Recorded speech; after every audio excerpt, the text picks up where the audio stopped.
नमस्कार, मैं डॉक्टर राकेश पाठक। दोस्तों, आईटी सेल और व्हाट्सएप विश्वविद्यालय के महाझूठ दुनिया भर में फैलाने का जिम्मा अब केंद्रीय मंत्रियों ने संभाल लिया है। जैसे झूठ पिछले 10-12 सालों से सोशल मीडिया सेल फैलाया करता था, वैसे झूठ अब भरी सभाओं में बड़े बड़े मंचों से केंद्रीय मंत्री फैला रहे हैं। और सबसे ज्यादा हैरानी की बात यह है कि इस तरह के झूठ बोलने वालों में केंद्रीय रक्षा मंत्री राजनाथ सिंह ने बढ़त बना ली है। वे लगातार अपने बेसिर पैर के बयानों से लोगों का ध्यान खींच रहे हैं। राजनाथ सिंह को आमतौर पर पढ़ा लिखा और परिपक्व राजनेता माना जाता है, लेकिन पिछले कुछ समय से उनके बयान भी आईटी सेल या व्हाट्सएप यूनिवर्सिटी से प्रेरित दिखाई देने लगे हैं। ताजा बयान है पंडित जवाहरलाल नेहरू को लेकर दिया गया बयान। राजनाथ सिंह ने गुजरात में बड़ौदा में एक सार्वजनिक समारोह में आरोप लगाया है कि पंडित जवाहरलाल नेहरू सरकारी पैसे से, सरकारी खजाने से अयोध्या में बाबरी मस्जिद बनवाना चाहते थे और उन्हें ऐसा करने से तत्कालीन गृह मंत्री सरदार वल्लभ भाई पटेल ने रोका था।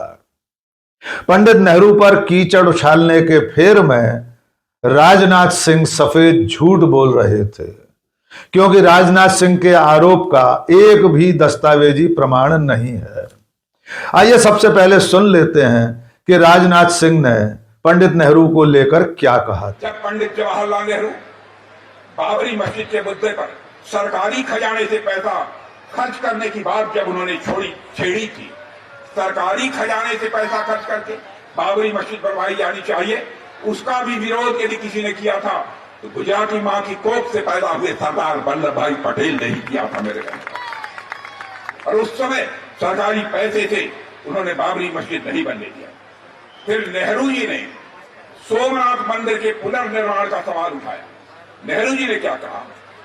जब पुनर्निर्माण का सवाल उठाया तो बड़े ही शांत भाव से सरदार ने शांत पर दृढ़ स्वर में इस बात को स्पष्ट किया, सोमनाथ मंदिर का मामला अलग है, वहां 30 लाख रुपए जनता ने दान दिए हैं, एक ट्रस्ट बनाया गया है और इस काम में सरकार का एक कौड़ी भी पैसा खर्च नहीं हुआ है, यह सरदार वल्लभ भाई पटेल ने। इसी तरह मेरे बहन भाइयों, अयोध्या में आज जो भव्य राम का मंदिर बनकर तैयार हुआ है, मैं आपको बताना चाहता हूं, सरकार के खजाने से एक पैसा खर्च नहीं हुआ है। सारा खर्च यदि किसी ने दिया है तो देश की जनता ने दिया है। यही पंथ निरपेक्षता, यही सेक्युलरिज्म की सच्ची परिभाषा है और सरदार पटेल ने इसे व्यवहार में अपने करके दिखाया। तो आपने सुना कि राजनाथ सिंह ये साबित करना चाहते थे कि पंडित जवाहरलाल नेहरू मुस्लिम तुष्टीकरण के चलते मुसलमानों को खुश करने के लिए बाबरी मस्जिद का निर्माण कराना चाहते थे, और वो भी सरकारी पैसे से। इस मामले में वे सरदार पटेल की तारीफ कर रहे हैं, उनके कसीदे काढ़ रहे हैं। यहां 2-3 बातें साफ कर देना जरूरी है।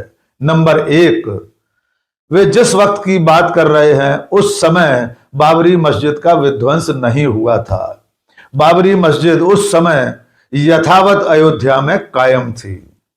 नंबर 2, वे जिन सरदार वल्लभ भाई पटेल के कसीदे काढ़ रहे हैं, उन सरदार वल्लभ भाई पटेल और पंडित जवाहरलाल नेहरू के बीच में वैसी असहमतियां नहीं थीं, वैसा विरोध नहीं था जैसा भारतीय जनता पार्टी के लोग स्थापित करते रहते हैं।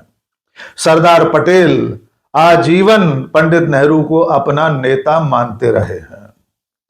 यहां तक कि जिस सोमनाथ मंदिर का जिक्र वे कर रहे थे, उसके निर्माण के लिए भी पंडित नेहरू ने सरकारी पैसे के इस्तेमाल से इनकार किया था और बाद में उसका जीर्णोद्धार जनता के पैसे से हुआ था। नंबर 3, जिन सरदार वल्लभ भाई पटेल की प्रशंसा में राजनाथ सिंह उन्हें पंडित जवाहरलाल नेहरू के खिलाफ खड़ा कर रहे हैं, ये वही पटेल हैं जिन्होंने महात्मा गांधी की हत्या के बाद राष्ट्रीय स्वयंसेवक संघ पर प्रतिबंध लगाया था। राजनाथ सिंह भूल रहे हैं ये वही सरदार पटेल हैं जिन्होंने बाकायदा लिखा था कि गांधी जी की हत्या में राष्ट्रीय स्वयंसेवक संघ का दुष्प्रचार, उसकी नीतियां, उसका कामकाज शामिल है। सरदार पटेल का मानना था कि संघ के दुष्प्रचार के चलते ही महात्मा गांधी की हत्या हुई। इसके अलावा एक भी दस्तावेज ऐसा नहीं है जिसमें यह प्रमाणित किया जा सके कि पंडित जवाहरलाल नेहरू सरकारी पैसे से अयोध्या में बाबरी मस्जिद बनवाना चाहते थे। सरदार पटेल और पंडित नेहरू के बीच का जितना पत्राचार है, उसका एक एक दस्तावेज, एक एक पंक्ति, एक एक पन्ना आज भी मौजूद है। उस पत्राचार में, उस खतो किताबत में एक भी लाइन ऐसी नहीं मिलेगी जिससे यह साबित हो सके कि पंडित नेहरू अयोध्या में बाबरी मस्जिद बनवाना चाहते थे। एक भी प्रमाण इस बात का नहीं है कि सरदार पटेल ने पंडित नेहरू का विरोध करके बाबरी मस्जिद का निर्माण रुकवाया था। इसके अलावा पंडित जवाहरलाल नेहरू के प्रधानमंत्रित्व और सरदार पटेल के गृह मंत्री रहते के समय जितने सरकारी दस्तावेज हैं वे सब आज भी राष्ट्रीय अभिलेखागार में, संसद भवन में, प्रधानमंत्री के तमाम दस्तावेजों में, प्रधानमंत्री कार्यालय के दस्तावेजों में आज भी मौजूद है। कोई एक भी फाइल, कोई एक भी ऐसा प्रमाण सरकारी दस्तावेजों में नहीं है जिससे यह साबित हो सके कि पंडित नेहरू मस्जिद बनवाना चाहते थे और सरदार पटेल ने उसका विरोध किया था। इसके अलावा भी एक भी इतिहास की पुस्तक में, एक भी इतिहासकार के शोध में ऐसा प्रमाण नहीं है कि पंडित जवाहरलाल नेहरू बाबरी मस्जिद बनवाना चाहते थे, वो भी सरकारी पैसे से, और उन्हें सरदार पटेल ने रोका था। अर्थात रक्षा मंत्री राजनाथ सिंह का बयान कोरी बकवास है, इसका एक भी प्रमाण मौजूद नहीं है। अयोध्या में बाबरी मस्जिद का विवाद शुरू होने के बाद पंडित जवाहरलाल नेहरू को लेकर सिर्फ एक तथ्य सामने आता है। वो तथ्य यह है कि जब सन 1949 में बाबरी मस्जिद में आधी रात को भगवान की मूर्तियां रख दी गई थी, तो उसके बाद सन 1950 में पंडित नेहरू ने उत्तर प्रदेश के तत्कालीन मुख्यमंत्री को लिखा था कि ये मूर्तियां वहां से हटा दी जाएं ताकि सांप्रदायिक सद्भाव बना रहे। पंडित नेहरू की मंशा इसके पीछे सिर्फ इतनी थी कि हिंदू और मुसलमानों के बीच किसी भी तरह का तनाव न बढ़े। यद्यपि इसके बावजूद मूर्तियां नहीं हटाई गई थी। सोशल मीडिया प्लेटफॉर्म एक्स पर बहुत सारे यूजर्स ने ग्रोक से इस मामले में सवाल पूछे थे। ग्रोक ने भी अपनी जानकारी के आधार पर यह साबित किया है कि पंडित नेहरू कभी भी अयोध्या में बाबरी मस्जिद बनवाने नहीं जा रहे थे। ग्रोक के मुताबिक ऐसा एक भी प्रमाण नहीं है जिससे यह साबित हो सके कि जवाहरलाल नेहरू मस्जिद बनवाने में सरकारी पैसा खर्च करना चाहते थे और उनके गृह मंत्री सरदार पटेल ने उन्हें रोक दिया था। ग्रोक का मानना यह है कि पंडित नेहरू की छवि खराब करने के लिए राजनाथ सिंह जैसे लोगों ने यह बयान दिया है। इसके अलावा इसका और कोई दस्तावेजी सबूत नहीं है। राजनाथ सिंह के इस बयान पर पड़ताल करने के लिए हम पहुंचे हैं जाने माने इतिहासकार एस इरफान हबीब के पास। आइए चलिए सुनते हैं एस इरफान हबीब क्या कह रहे हैं। तो स्वागत है sir, professor S Irfan Habib साहब हमारे साथ हैं। सर, आपने राजनाथ सिंह का बयान सुन लिया होगा। बिल्कुल। वे कह रहे हैं कि पंडित जवाहरलाल नेहरू अयोध्या में सरकारी पैसे से बाबरी मस्जिद बनवाना चाहते थे और सरदार पटेल ने उन्हें रोक दिया, ऐसा नहीं करने दिया। आपकी पहली टिप्पणी सर। पहली टिप्पणी तो यह है कि ये बहुत ही दुर्भाग्यपूर्ण है और दुर्भाग्यपूर्ण इसलिए ज्यादा है क्योंकि ये एक बहुत ही जिम्मेदार और सरकार के उच्चतम पदों में से एक पद उनके पास है, और वो आदमी अगर ऐसी बात कहता है तो उसका असर पूरे हिंदुस्तान में जहां भी लोग सुनते हैं उसका एक असर पड़ता है। और असर क्योंकि उसका नेगेटिव पड़ेगा, क्योंकि जो भी कुछ कहा गया है उसका तथ्यों से कोई संबंध नहीं है। और जो जो सड़क छाप पॉलिटिकल पार्टी के वर्कर्स होते हैं या जूनियर लेवल के कार्यकर्ता होते हैं, वो कुछ कह जाएं तो उनको आप झेल सकते हैं। बिल्कुल। लेकिन एक डिफेंस मिनिस्टर ये बात कहे या उस पद पर बैठे हुए उस लेवल के लोग बोले तो मुझे हास्यास्पद भी लगता है और दुर्भाग्यपूर्ण भी लगता है। इसे हम सड़क छाप बयान भी कह सकते हैं। एक रक्षा मंत्री हाँ, जैसे जिम्मेदार पद से जी, या तो कोई क्योंकि ये प्रमाण तो दिखाएं वे, कोई कोई प्रमाण, प्रमाण कोई नहीं है, दस्तावेज कि कब प्रमाण पंडित नहीं नेहरू है। ने सरकारी पैसे से मस्जिद बनाने की बात नहीं, पहली बात तो मस्जिद बनाने की जरूरत क्यों पड़ी? मस्जिद तो थी। थी वहां पे। मस्जिद तो बनाने की बात कहाँ से आ गई? भाई नेहरू के जमाने इससे में तो मस्जिद थी, उसमें नमाज भी होती थी, उसमें कंट्रोवर्सी चल रही थी, बहुत पुरानी थी, वो अलग बात है।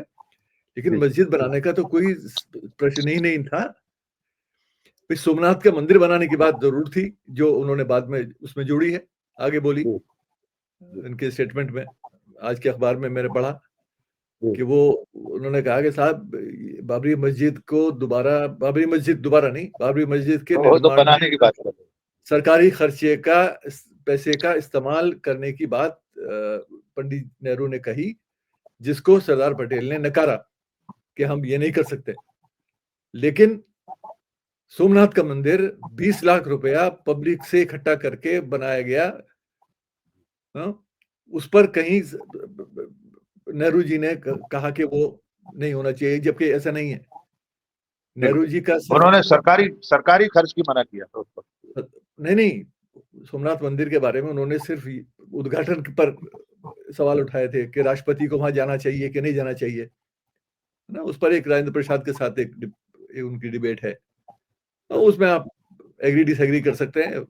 नेहरू का अपना एक सेकुलरिज्म का एक कंसेप्ट था, उससे आप मतलब उसको मान ले ना माने वो अलग चीज है, लेकिन उसमें ऐसा कहीं नहीं है कि भाई मंदिर नहीं बनना चाहिए था या मस्जिद बननी चाहिए थी सरकारी पैसे से। ये एक बेतुकी बात है। सर, इसमें एक बात जरूर आती है जो तथ्य है, मैं चाहूंगा आप इतिहास के दृष्टिकोण से आप उसे थोड़ा सा हमारे दर्शकों को समझाएं कि अयोध्या के मामले में पंडित नेहरू और सरदार पटेल के विचार तो बिल्कुल एक से थे। एक घटनाक्रम मिलता है 1949 में जब मूर्तियां रख दी गई, और उसके बाद 1950 के आसपास पंडित नेहरू ने और गृह मंत्री सरदार पटेल ने दोनों इस मामले में सहमत थे कि वह मूर्तियां वहां से हटानी चाहिए ताकि सांप्रदायिक सद्भाव बना रहे। बिल्कुल। तत्कालीन मुख्यमंत्री को उन्होंने चिट्ठी भी लिखी, गोविंद वल्लभ पंत को। तो जब बिल्कुल। पटेल और नेहरू एक मत थे उस समय कि मूर्तियां इस वो तरह नहीं रखी जानी चाहिए चोरी छुपे, उस बारे में थोड़ा सा खुलासा और करें सर। ये तो ये ऐसा है, ये पूरा जो एपिसोड है 1949 में जो हुआ, वो उसके बारे में बार बार काफी लोग उस पर बोल चुके हैं और अपनी बात रख चुके हैं, और वो साबित हो चुका है कि वो किस तरह से प्लान किया गया था। और अभी मैंने कहीं एक इंटरव्यू पढ़ा कि वो रिकॉर्ड किया हुआ है, जिस पुजारी ने वो रखी थी रात को मूर्तियां अंदर, और जो डिस्ट्रिक्ट मजिस्ट्रेट नैयर साहब थे, उन्होंने उस पर कोई एक्शन नहीं लिया। नेहरू जी और सरदार पटेल या केंद्र की सरकार गोविंद वल्लभ पंत से कहती रही, लेकिन उस पर कोई एक्शन नहीं लिया गया। बाद में नैयर साहब के साथ क्या हुआ ये हम सब लोग जानते हैं। जनसंघ से वो मेंबर ऑफ पार्लियामेंट बने। तो ये एक लिंक जो है वो साफ तौर से दिखाई देता है। अब जो आप आंख बंद करके ना देखना चाहें तो वो अलग बात है, लेकिन ये पूरी एक स्ट्रेटजी थी जो बड़ी वेल प्लान्ड थी। उसमें कोई किसी तरह का कोई मतलब सोच विचार करने की जरूरत है ही नहीं, वो सब सामने है। सर, इस वक्त जो इनकी मंशा है सत्ता में बैठे लोगों की, थोड़ा सा उस पर भी रोशनी डालें कि नरेंद्र मोदी, राजनाथ सिंह, उधर उनका पितृ संगठन के मुखिया डॉक्टर मोहन भागवत, वे कभी गांधी को लेकर कोई बयान दे देते हैं, और नेहरू जी की छवि की हत्या की तो लगातार कोशिशें उनके जीवन काल में होती रही थी, अब भी हो रही थी। बिल्कुल अब इस बिल्कुल। ताजा बयान का क्या अर्थ है? अभी क्या चाहते क्या है राजनाथ सिंह? मंशा क्या है? ये इनकी प्रॉब्लम ये है, एक तो ये इनका पूरा जो राजनीति है वो झूठ पर आधारित है हमेशा से, उसकी बुनियाद ही झूठ पर है। आप आरएसएस की शुरू की का पीरियड ले लीजिए। दूसरी चीज ये है कि इनका जो रीडिंग लिस्ट है, अगर ये कुछ पढ़ते लिखते हैं मुझे मालूम नहीं, वो इतनी संकीर्ण है वो, कि वो शिशु मंदिर से शुरू होती है और वहीं खत्म होती है। तो उसमें कहीं गुंजाइश या पीएनओ पर खत्म होती है ये सर। लोग पहुंचेगी तो और बिगड़ जाती है, उसके मतलब उसका रूप और स्वरूप बिगड़ जाता है। क्योंकि पीएनओ को अब जो लोग इतिहासकार माने, जो आज जैसे माना जा रहा है, तो फिर जाहिर है कि इतिहास वालों का क्या काम, फिर कोई काम ही नहीं। तो बात ये है कि ये जो भी कुछ हो रहा है, ये एक तो सोची समझी साजिश है, एक साजिश के तहत है। नेहरू के खिलाफ जो भी कुछ कैंपेन है वो भी एक कंसर्टेड प्लान के तहत है, वो पहली बार नहीं हो रहा। नेहरू टारगेट पर हमेशा से रहे हैं। आप नेहरू के आजादी से पहले का भारत देख लीजिए। अक्षय मुकुल ने किताब लिखी थी गीता प्रेस पर कुछ समय पहले, उसमें बड़ा तफसील से जिक्र है कि हनुमान प्रसाद पोद्दार जो बड़े पावरफुल आदमी थे उस समय, दक्षिणपंथी विचारधारा के, और उन्होंने कल्याण अखबार मैगजीन निकालना शुरू किया था सनातन हिंदू धर्म की रक्षा के लिए, या उसको उसका सही स्वरूप लोगों के सामने परिवारों में पहुंचाने के लिए। परिवारों में ये कहा गया था कि परिवार, जो महिलाएं खास तौर से, उन तक सनातन हिंदू धर्म का स्वरूप पहुंचना चाहिए। अब उसमें ये हुआ कि उन्होंने बड़े बड़े विद्वान लोगों से, राजनीतिक नेताओं से, लेखकों से, कवियों से उसमें आर्टिकल लिखवाए। मकसद ये था जितना बड़ा विद्वान उसमें लिखेगा उतनी ज्यादा लेगेसी कल्याण को मिलेगी। गांधी जी तक से उन्होंने लिखवा लिया, 2-3 बार लिखा है गांधी ने में। मुंशी प्रेमचंद तक से लिखवा लिया। नेहरू से 2 बार कोशिश की, और नेहरू का जवाब यह था कि मैं किसी भी ऐसे प्लेटफॉर्म से जुड़ना नहीं चाहूंगा जिसकी विचारधारा से मैं सहमत नहीं हूं। तो ये तो एक बड़ा ओपन चैलेंज था इन लोगों के सामने, जो नेहरू पेश करते रहे बार बार हर मौके पर। मैं यहाँ ये नहीं कह रहा हूं कि गांधी सांप्रदायिक हो गए, लेकिन या प्रेमचंद सांप्रदायिक हो गए, लेकिन नेहरू की सोच इन सब लोगों से थोड़ी अलग है, खासतौर से सेकुलरिज्म को लेकर। वो अपने उस यकीन पर पूरी दृढ़ता से कायम रहते थे। फिर वो एक राजनीतिक नेता नहीं है सिर्फ, वो एक लेखक भी हैं, विचारक भी हैं, पढ़ते बहुत थे, लिखते बहुत थे। तो उनका एक अपना एक कमिटमेंट था, चाहे वो समाजवाद से कमिटमेंट हो, सेकुलरिज्म से कमिटमेंट हो, इंटरनेशनलिज्म से कमिटमेंट हो, वो तो अंतर्राष्ट्रीय बात की बात है ना। अच्छा सर, ये जो कोशिश है नेहरू और पटेल को लड़वाने की, अब राजनाथ सिंह को कौन याद दिलाए कि वे जिस पटेल की ध्वजा लेकर चल रहे हैं, या नरेंद्र मोदी पटेल का गुणगान करते हैं, वो सरदार पटेल तो 1931 में कांग्रेस के अध्यक्ष थे। वे आजीवन पंडित नेहरू को अपना नेता मानते रहे, पूरा बाकायदा लिखित प्रमाण है, पत्राचार है उनका। तो मैं ये जानना चाह रहा हूँ सर, इतनी सारी चिट्ठी पत्री है नेहरू और पटेल के बीच में, प्रधानमंत्री और गृह मंत्री के जो ऑफिशियल कामकाज हैं उस सबका दस्तावेजीकरण है, राष्ट्रीय अभिलेखागार से लेकर प्रधानमंत्री के जितनी विरासत है वो सब सुरक्षित। बिल्कुल। क्या एक भी कागज ऐसा मिल सकता है जिसमें राजनाथ सिंह जो कह रहे हैं वो प्रमाणित हो सके? और अंतिम प्रश्न मेरा ये है, आखिरी सवाल सर ये है कि ये पटेल और नेहरू को लड़वा कर आखिर क्या हासिल करना चाहते हैं? और ये भूल जाते हैं एक और बात, कि वही पटेल है ना जिन्होंने राजनाथ सिंह के पितृ संगठन पर प्रतिबंध लगाया था। बिल्कुल। गांधी जी की हत्या के लिए संघ को दोषी माना था पटेल ने। तो अब ये इन दोनों को लड़वा कर आखिर हासिल क्या करना चाहते हैं? ये ऐसा है, इनके लिए इतिहास इतिहास जो अंग्रेजी में शब्द इस्तेमाल आजकल हो रहा है, weaponisation of history, weaponisation of history, इतिहास को एक हथियार के रूप में इस्तेमाल करना चाहते हैं आज की राजनीति के लिए। इनका इतिहास से कोई संबंध नहीं है, ना पास्ट से मतलब है, ना भविष्य से मतलब है, ना आगे आने वाले कल से मतलब है। इनका मतलब है आज से। आज इनको क्या काम आएगा, उसमें इतिहास का कैसे इस्तेमाल होगा, उसमें सच्चाई है कि नहीं है, फैक्ट्स पर आधारित है कि नहीं है, उससे कुछ लेना देना नहीं। सरदार पटेल, अब मैं कई बार बोलता भी हूँ, कई जगह जब कभी एक मौका आता है कि भाई इनकी बात सुनकर तो ये लगता है कि ये जो लड़ाई अंग्रेजों के खिलाफ हो रही थी, ये लोग अंग्रेजों के खिलाफ कम लड़ रहे थे या आपस में ज्यादा लड़ रहे थे। सही है। सरदार पटेल, नेहरू, सुभाष चंद्र बोस, गांधी, है ना, नेहरू और सुभाष चंद्र बोस, ये सब एक दूसरे के खिलाफ लड़ रहे हैं। इनको ये मालूम नहीं कि ये सब लोग सोचने वाले लोग थे, पढ़े लिखे लोग थे, इनकी अपनी समझ थी, और डिफरेंसेस ऑफ ओपिनियन उन्हीं लोगों में होंगे हो सकते हैं जो जिनके पढ़े पास लिखे। सोच होगी, जिनके पास सोच होगी। इसका मतलब ये नहीं है वो एक दूसरे के दुश्मन है, वो एक दूसरे का सम्मान करते थे, सम्मान के साथ डिसएग्रीमेंट था, जो आज के राजनेताओं में नहीं मिलता।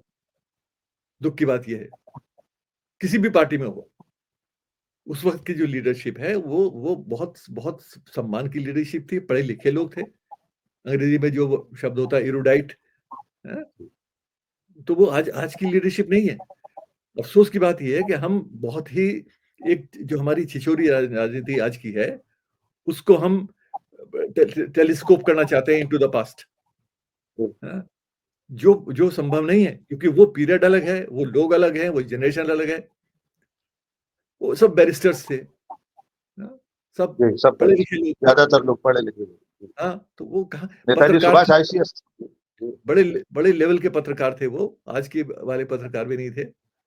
तो ये सब जो हो रहा है, ये अफसोस ये है कि हम एक बहुत ही किसी और ही जनरेशन में पहुंच गए, मतलब प्रोग्रेसिव जनरेशन के बजाय बड़े रिग्रेसिव, बैकवर्ड लुकिंग दुनिया में आ गए, जो नहीं होना चाहिए।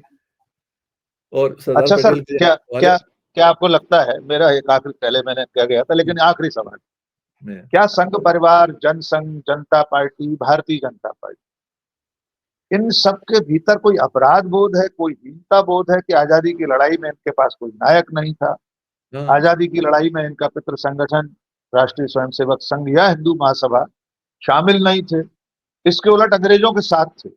बिल्कुल क्या इसकी वजह से ये हमारे असली नायकों पर कीचड़ उछालते हैं? गांधी, नेहरू, बिल्कुल, पटेल, उसमें कोई शक पटेल ही को नहीं तो है। अपना बनाने की कोशिश करते हैं। इसमें ये सवाल तो ये सवाल तो आपको करना ही नहीं चाहिए, ये तो तय है, इसमें कोई दो राय हो ही नहीं सकती, क्योंकि ये इन लोगों का ये तो रिकॉर्डेड हिस्ट्री है। और ये मैं कई बार, जो हमारे संघ के, मैं नाम नहीं लेना चाहूंगा, जो मेरे साथ बहुत सारी टीवी डिबेट्स में रहे हैं, जब हम कभी टीवी में जाया करते थे, अब तो जाते नहीं, तो वहां अक्सर ये बात होती थी कि भाई मैंने कई बार कहा कि मुझे अब आप एक नाम बता दीजिए जिसने अंग्रेजी शासन के खिलाफ किसी आंदोलन में भागीदारी जिसकी हाँ रही हो, जी, जो जेल गया हो ना, क्योंकि भाई 1925 में आपकी बुनियाद रखी गई। एक नाम हेगडेवार आप लेते हैं, वो वो गए भी तब जेल गए थे जेल जब वो कांग्रेस में थे। कांग्रेस में थे, हेडगेवार। और 1925 से पहले, संघ आरएसएस के बनने से पहले, तो कोई एक नाम नहीं आता। अच्छा, लोग ये कहते हैं कि साहब, मैंने भाई आपने अगर रहा है तो आपने इतिहास लिखा क्यों नहीं? किसी ने ऐसी कोई किताब क्यों नहीं? भाई ऐसा तो है नहीं कि पीछली जो सरकारें थी उन्होंने कोई पाबंदी लगा रखी थी पब्लिशर्स पर या स्कॉलर्स पर कि कौन क्या लिखेगा और कौन क्या छापेगा। कोई भी लिख ऐसा तो सकता था था, नहीं।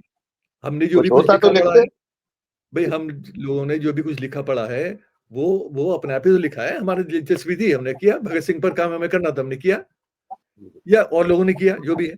तो ये कोई किसी सरकार के या किसी पब्लिशर के कहने पर ना तो लिखता है कोई, ना छापता है। तो आपने अभी तक क्यों नहीं लिखा? भाई जब अगर इतना बड़ा आपका कुछ आपका जो है योगदान है, तो वो योगदान कम से कम लिखित रूप में लोगों के सामने होना चाहिए। बिल्कुल। बात ये है कि ये सब चीज तय है और उनका पूरी पूरी कोलैबोरेशन मौजूद है।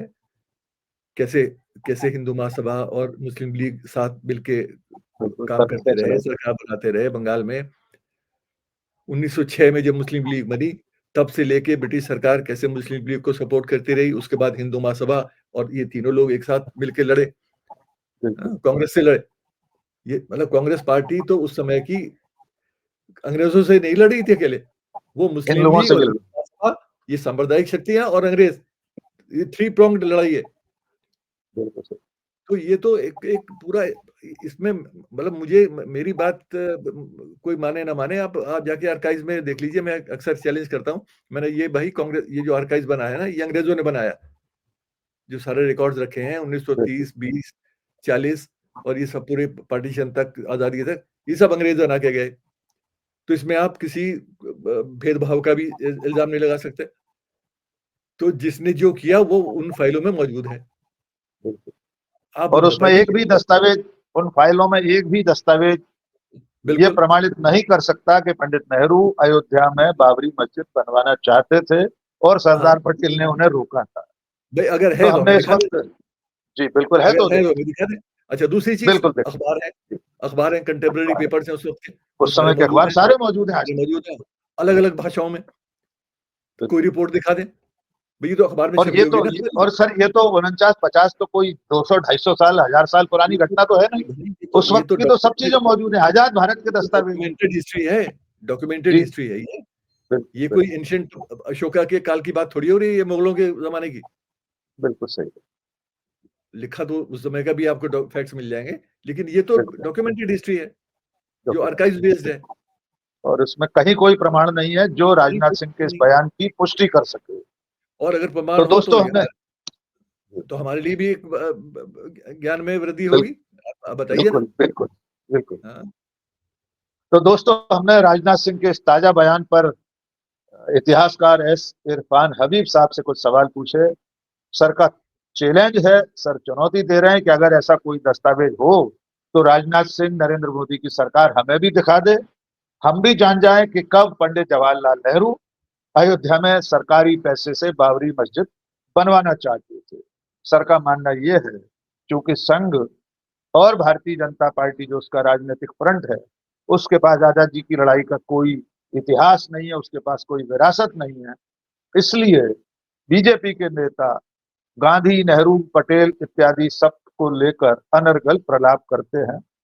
सर का कहना यह है कि राजनाथ सिंह का जो बयान है, एक सड़क छाप बयान है और इसकी निंदा की जानी चाहिए। इतिहास को विकृत तरीके से देश और समाज के सामने रखना एक तरह से इतिहास को दूषित करना है। बहुत बहुत धन्यवाद सर, आपने इस मुद्दे पर हमसे बात की। पब्लिक इंडिया की तरफ से आपको बहुत बहुत शुक्रिया सर। अगली बार फिर किसी मुद्दे पर आपको न्योता देंगे, फिर आपसे कुछ सवाल पूछेंगे। आज के लिए बस इतना ही।